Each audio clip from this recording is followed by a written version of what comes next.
Hello friends, আমরা যখন first টোফুকে এনেছিলাম এখান থেকে এনেছিলাম। এখানেই একটা ছিল টোফু। এই যে আমরা যেদিন প্রথম ওকে এনেছিলাম আমাদের মনে না কি খুশি লেগেছিল ওকে দেখে। অনেক কিউট ছিল আর এভাবেও শুয়েছিল। ওকে আমরা সেরেল্যাক্স খেতে দিতাম, ফার্স্ট ডে থেকে সেরেল্যাক্স দিতাম, তো ও খুব সুন্দরভাবে খেয়ে নিত। ওকে দেখে না খুবই মায়া হয়। দেখুন কিভাবে খাচ্ছে ও, ওকে দেখলেই খুবই ভালো লাগে। ও একেবারে মুখে লাগিয়ে সেরেল্যাক্সটা খেত, তারপর মুখটা মুছিয়ে দিতাম।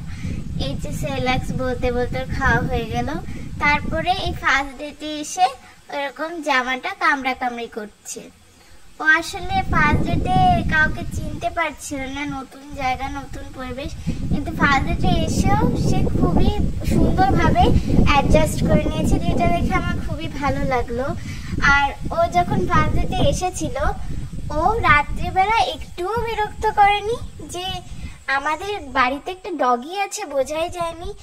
ও প্রায় সকাল 10টা পর্যন্ত ঘুমিয়েছিল। আসলে প্রথম দিন এসে খুবই টায়ার্ড হয়ে পড়েছিল। ওকে দেখলেই খুবই ভালো লাগতো আমার। বলতে বলতে 1 মাসও হয়ে গেল ওর। এই যে ওর ফার্স্ট ডের একটা ব্লগ ওদিন করা হয়নি কেন জানি না, কেননা সেদিন আমরা টোফুকে নিয়ে ব্যস্ত ছিলাম। পরে ভিডিওটা থেকেই গিয়েছে, ভাবলাম এখন দিই।